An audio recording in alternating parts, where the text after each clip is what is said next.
Hey you guys, it's Slash Bastion here. I'm here to do my review of the Team STRC aluminum low center gravity chassis for the Slash 4x4. Well, I guess... No, that's not good. Tire's falling. Regardless.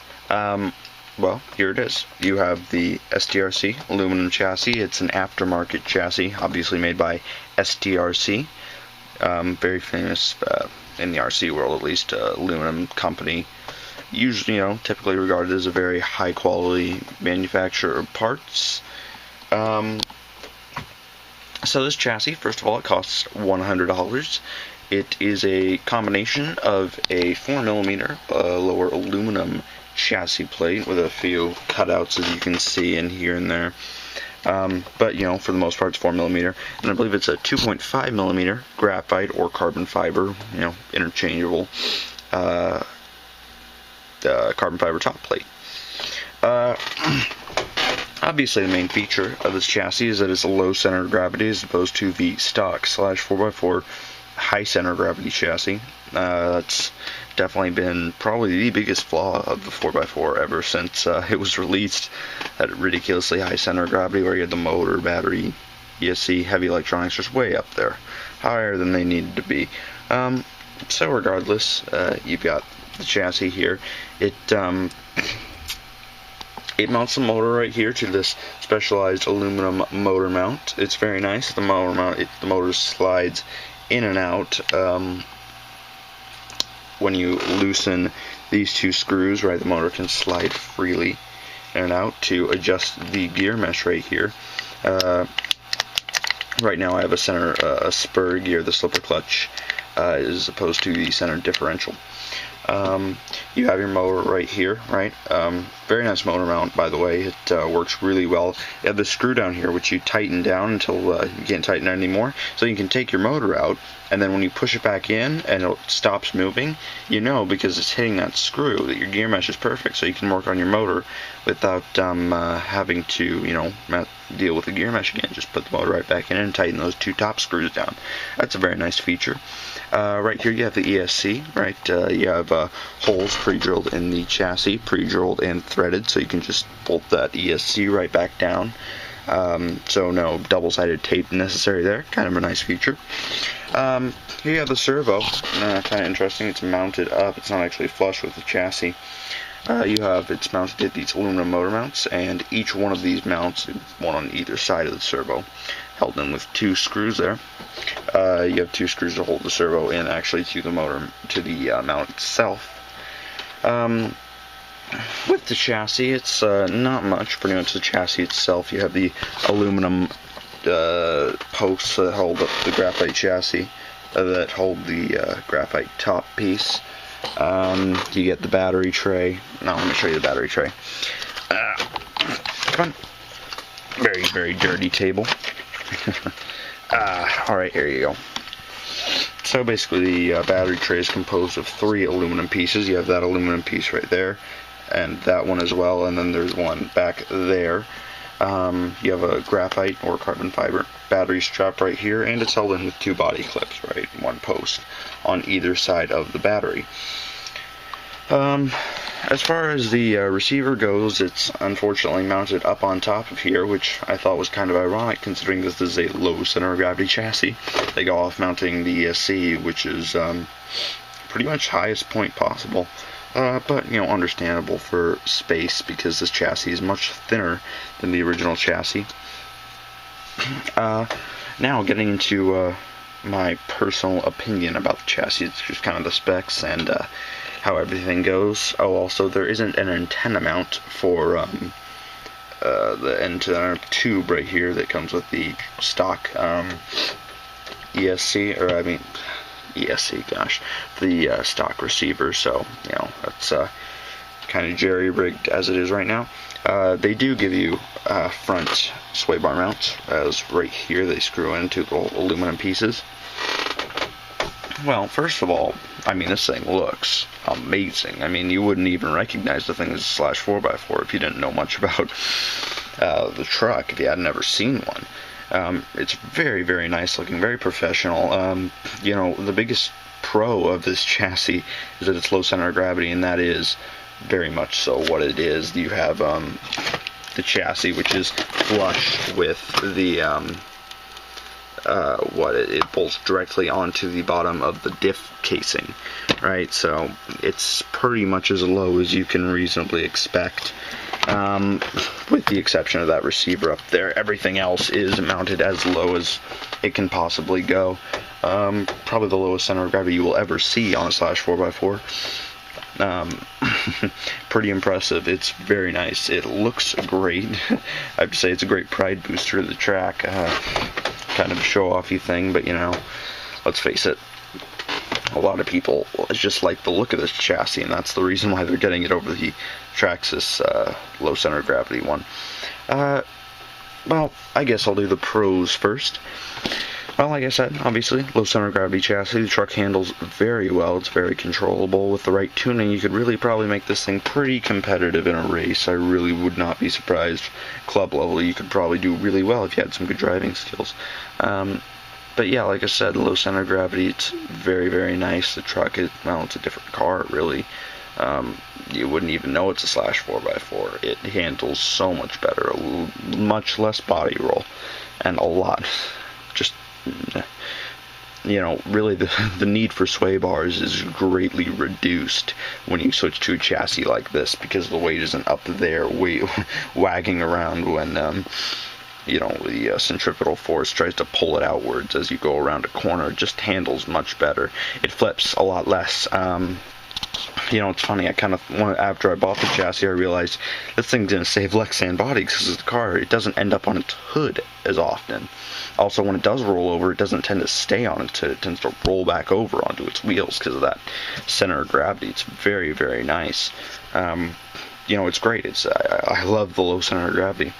Really makes me happy. The chassis is very stiff. It's very rigid. You're gonna have a hard time even just bending it with your hands. It's like, it's solid. It's you know, very, very tough. And you know, I can speak to that in a bashing environment. Well, not a bashing environment. I'll get to that later. But on a track environment, this thing takes hits. It's a very tough chassis. It's not gonna break. It's not gonna bend.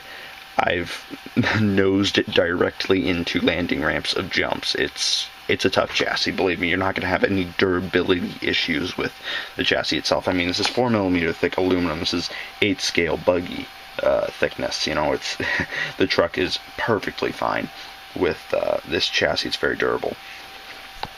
Now, those are really the main pros of the chassis, as kind of expected. Now I'm going to get into the cons, kind of the more interesting part of it all. Well, I guess I'll try and start with the minor ones.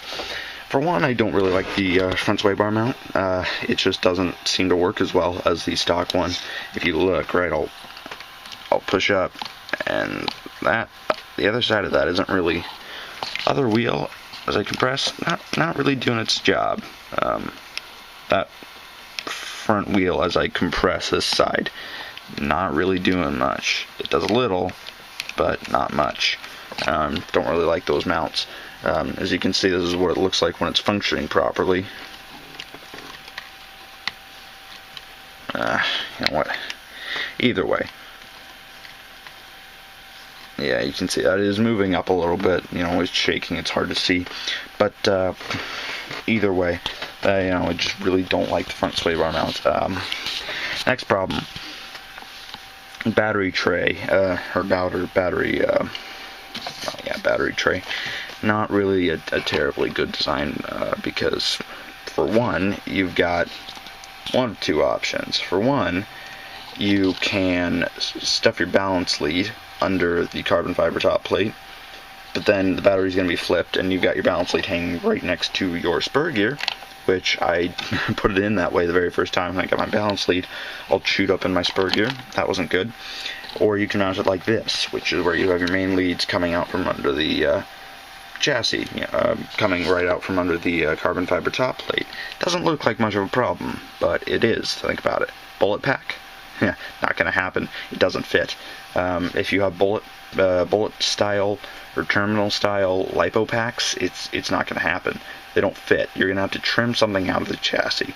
Something will have to be modified if you really want to put a bullet style pack in this truck, which is not that big of a problem for me because I prefer direct connect packs like this where they just have terminals coming directly out of the pack. You know, makes it easier, more flexible for putting batteries in. But it's just something to be aware of. If all you run are bullet packs, you're probably gonna have to seriously look at modifying this chassis. You know, all it would take is cutting into this carbon fiber top plate, but it's a chassis. It really shouldn't have that problem. Kind of an irritation. Next problem with the battery tray. It cracked the fronts of my lipo cases when I took it to the track. I was, bashing around, taking pretty hard hits, but I took harder hits with the stock chassis and never had any problems with battery. But the battery case actually cracked open, like on the front here. You can't see it on this lipo because it didn't happen to this one. It happened to 3 of my lipos at the track on the same day. The aluminum here, it cracked the front of the case off. And, with some shoe glue and tape, it was fine, but it's irritating because it shouldn't happen. It's because of the very minimal design of the battery tray. There should be padding, there should be something there to protect the batteries a little bit more. Second of all, or not third of all, with the battery tray. I really don't like the battery tray, can you tell? Look at this. Just kind of, the camera's going to be shaky for a minute. Take the body clips off. Okay, see, it's free now. Look at that. That's hitting. I can't actually pull the carbon fiber the carbon fiber battery strap off, so you wonder, well, how do you get your pack out? You have to take your thumb and pull it off at an angle. You can slide it out like that. There's an art to using this battery tray. It's up here, there, you can see under the chassis there. Yeah, you can see that aluminum piece, which is the third piece of aluminum used to make up the battery tray, but that's a big irritation. A big pack's really a 3S, maybe a soft case 3S you could fit in here. That'd be a stretch. That'd be really tough. I know some people have done it. I've seen it on the forums of a 3S pack fitting in this thing, but it's pretty crazy. Definitely not a bullet style 3S pack. That's not going to happen. So yeah, that's frustration. The battery post used to be longer, and there were little ridges that made the battery post lean outwards, so you used to be able to get this off, but I thought that was a manufacturing defect. It wasn't ever mentioned, so I cut them off, because there wasn't a little hole for them to slot into where the battery posts screw in, and I realized that no, that wasn't a flaw, that was on purpose, so you could actually get the stupid carbon fiber plate off. That I really don't like. That's cheap. That's getting by with that'll do. It's irritating. It's when you buy a new chassis, I would expect more. Alright, next problem. Spur gear. Well, this is a problem for some people, not for others. If you're racing with this chassis, this isn't a problem at all, really. But if you're bashing with this chassis, like I mainly do with my car, basically what happens is that you have an open spur gear. It's exposed. You drive it in rock, gravel, the stub material gets caught in there. It happens. It really irritating. I knew that. I knew it was an exposed spur gear. It wasn't a surprise. I didn't think about the problem of having an exposed spur gear until I got the car. I'm like, oh, well, crap. It really didn't think that through on my part. For a racer, no big deal. You're running on a clay track or a dirt track or whatever. You don't have material getting stuck and throwing off your gear mesh and doing all sorts of bad things. And also this little cavity. Oh, wait, camera's not happy. Give me a second. Oh, there you can see it. That little cavity right there, that's it goes under the spur gear, so the spur gear can actually fit in. The spur gear rotates in that little notch down there. And when I drove the car on gravel, what happened was a rock got stuck in that cavity, got stuck between the spur gear and the bottom of the aluminum plate, and it actually pushed the aluminum out here. You can see it's deformed right there. And that would be a thing of concern if you're you know, driving out in gravel or dirt. Maybe that bending out repeatedly and maybe even breaking. You know, just a concern. It hasn't been a problem since. My other RC car kind of getting in the way here. Come on. So unprofessional, but it's not supposed to be professional.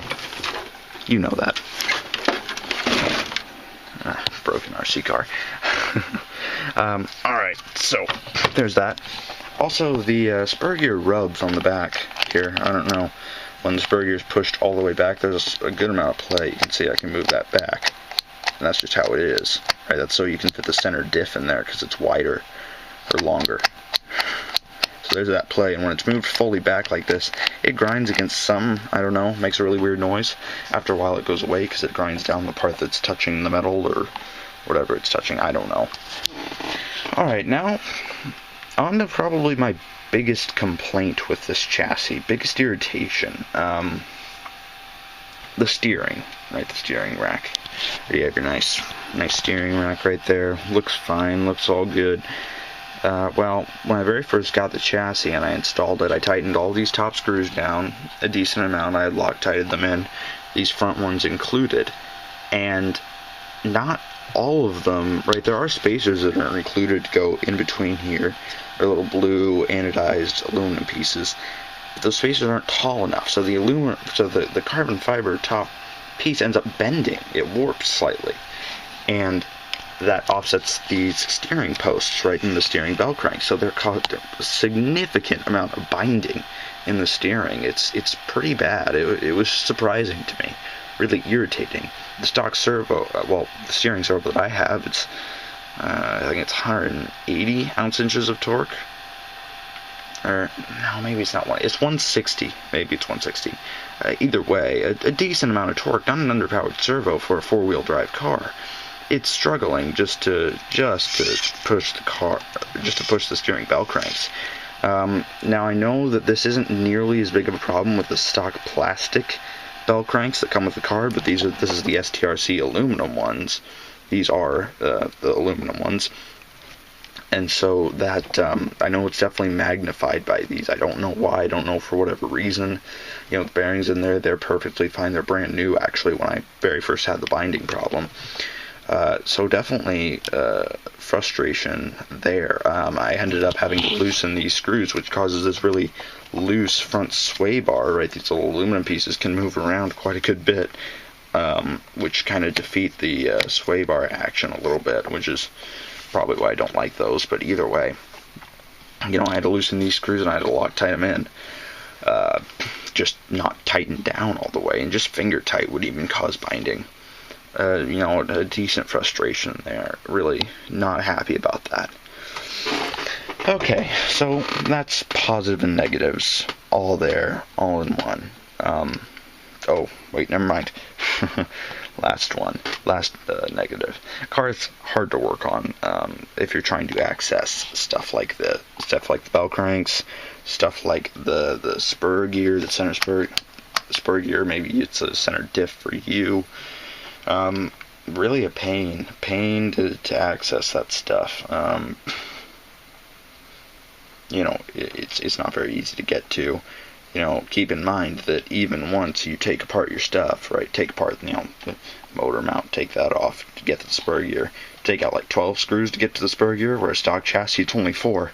You know, you take that out, and you can do whatever repair. You know, it might take you a little bit longer to get the car off and do the repair and then get it back together.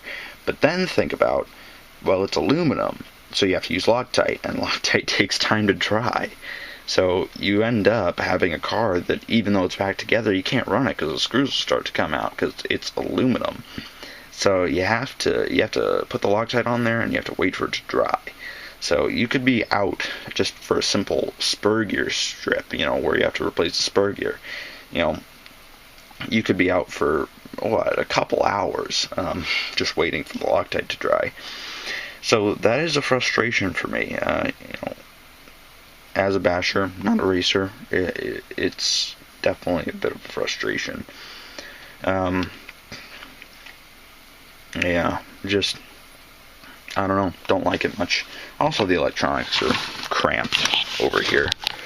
The wires to the ESC are bent at an extreme angle because they're shoved on this carbon fiber top plate. Nah, that's just my little thing there. So overall, is the chassis worth it? For a basher, I'm gonna go ahead and say no, not for a basher, definitely not. If you drive your car, if you hardly ever take your car to the racetrack, and you're really just jumping it and driving it in dirt and gravel, driving it on your street even, which is pretty much what I do, as you can tell from the street tires. If you're just doing stuff like that, this chassis is not what you want. It's $100. Traxxas actually just released a conversion kit to the Rally chassis, which I have right here. Right, this Rally chassis, it's only 75 bucks. So you're saving 25 bucks. You're saving yourself for years time and hassle that you don't need to go through if you're just a basher wanting a low center of gravity chassis. So you have that. If you're a racer, if you're purely racing this car, if your slash 4x4 has never seen the dirt, if the plastic parts, if you drive on clay and the plastic parts only look like they don't even look like they've ever come into contact with real dirt. If you're a purely racer, just trying to make your car as fast as it can be, I think this would be a good option. I think definitely, because you're not going to have the receiver box, and without the receiver box, you can mount the receiver down here on the lower plate of the chassis. For a racer, I think if all you're doing is ever racing, I think this could be a good chassis for you. It accepts 2S lipos with the direct connects just fine. That's all right. So I think for a racer, this would be a good chassis. Anything else, though? I think this guy right here, the Traxxas chassis, would be a better option. That's what I'm switching out to. I'm actually getting rid of this chassis. I'm going to this chassis right here because I'm not a racer. I'm a basher. I want that enclosed spur gear. And after looking at it, I realized that the center of gravity is more or less going to be the same on these trucks. I've compared, right, you can see the center drive shaft right there. I've compared where everything's going to be in regard to how low it is. Servo is actually lower on this chassis than on this STRC chassis. The receiver box, if you're running the stock electronics, stock receiver box is going to be a lot lower. Motor, about the same height from what I could tell, and ESC will be higher. So I think it's all going to balance out. Battery a little bit higher, I think, too. But I think it's all going to balance out, and, really, for me, I don't think I'll be able to tell the difference. So I'm switching to this chassis for that reason. So STRC chassis, it's a good chassis. It's a durable chassis for a racer. And this is what I think that's truly what this chassis was designed to be. Here's the driving portion of the video showing you how the car performs with the chassis. Basically, I'd like to apologize for the video quality. The camcorder, it's HD, but it only has digital zoom, so when it's zooming in there, it's completely pixelating everything, and it's kind of dark in there to start off with, so the footage is grainy to start off with. So an apology for that. I'm sorry. Some of the video clips are also shaky, yeah, can't help it. I'm a one-man operation. Hard to get good video footage of your truck. It's only going to be shown driving on track here, so if you want to see driving on the street, I'm sorry. I will get some video footage of that later. Okay, but let's start up here. As you can see, that blue car there on the right, that's my car. That's with the STRC low center chassis. There you can see it, just down the straightaway, going pretty quick. I don't know if you can, well, there isn't any footage of the car actually right now, but one thing that you'll know driving the car is it's very stable. It's very, very stable. By buying the aluminum chassis, really has a lot of weight to the truck, so it has a lot more compliance over bumps with stock suspension. Definitely going to need to stiffen it up just a little bit with the spring rates and such. It also flies very well. The weight is just lower down in the car, obviously, it's low gravity. Just flies better through the air. It's much more controllable pitch. It feels much more neutral in the air than it used to. For me personally, I think I felt like the car tended to pitch forward in the air just with the old setup, and it would really come down pretty hard. Probably suspension setup.